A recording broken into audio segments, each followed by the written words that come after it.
Hi, I'm New York Senator Kirsten Gillibrand. Like millions of moms all across America, I look forward to celebrating Mother's Day with my family this weekend. And with the debate happening on Capitol Hill right now over the future of healthcare, Mother's Day is making me think a lot about how fortunate I am. My husband and I are healthy, and we have 2 healthy kids. And we have a healthcare plan that will protect my family if any of us ever got sick. But let me tell you one of the reasons why this is so personal to me. I have 2 girlfriends, both my age, who survived cancer this year. Both are moms of young girls, and both moms had the insurance and care they needed. Both would not be with us today if they didn't have access to the surgery and chemotherapy that saved their lives. Those girls need their moms on this Mother's Day, like all kids. I understand that for too many, healthcare is still too expensive, and we should work to make Obamacare more affordable. But today, most can go see a doctor and get treatment if, God forbid, they ever get sick. You probably know people who have the same fears or experiences of being diagnosed with life-threatening diseases without access to care. Or maybe that's similar to your own story.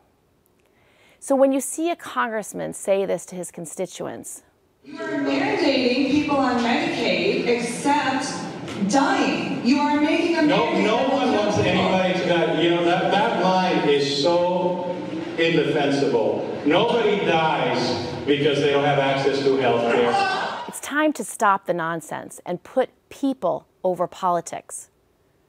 I look at my kids, and I don't know what I would do if our family was going to be on the losing end of this cruel bill. Please imagine how heartbreaking it would be if your child was sick and needed care, but you couldn't afford the medicine, the treatment, or surgery that was needed to save their lives. It's unbearable to consider, and it goes against our American values. A lot of us just watched Jimmy Kimmel painfully tell the story of his son Billy's open heart surgery. How can you not agree when he says this? If your baby is going to die, and it doesn't have to, it shouldn't matter how much money you make. I think that's something that, whether you're a Republican or a Democrat or something else, we all agree on that, right? I mean, we do. Nobody should be penalized just because they got sick, or for being a woman, or because they were born with a rare condition. But if we don't stop this bill from passing the Senate, here's what could happen to millions of people. If you're over 50 but too young for Medicare, insurance companies could charge you 5 times as much as they charge younger Americans. And states could be allowed to tell insurance companies to ignore that limit and charge you even more. That's an age tax, and it just isn't right. Tom Price, the Secretary of Health and Human Services, recently tried to sidestep the question when he was asked if there were going to be any losers with this bill. He refused to tell you the truth. If you're a woman watching this right now, one of the biggest losers from this bill is going to be you and your family. This bill means that you might have to pay thousands of dollars a year out of your own pocket just to get maternity care and preventive care. That's a tax on women.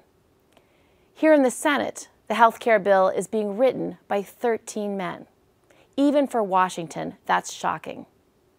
They may not understand how important affordable preventive care is for women. So let me tell them why it's so important.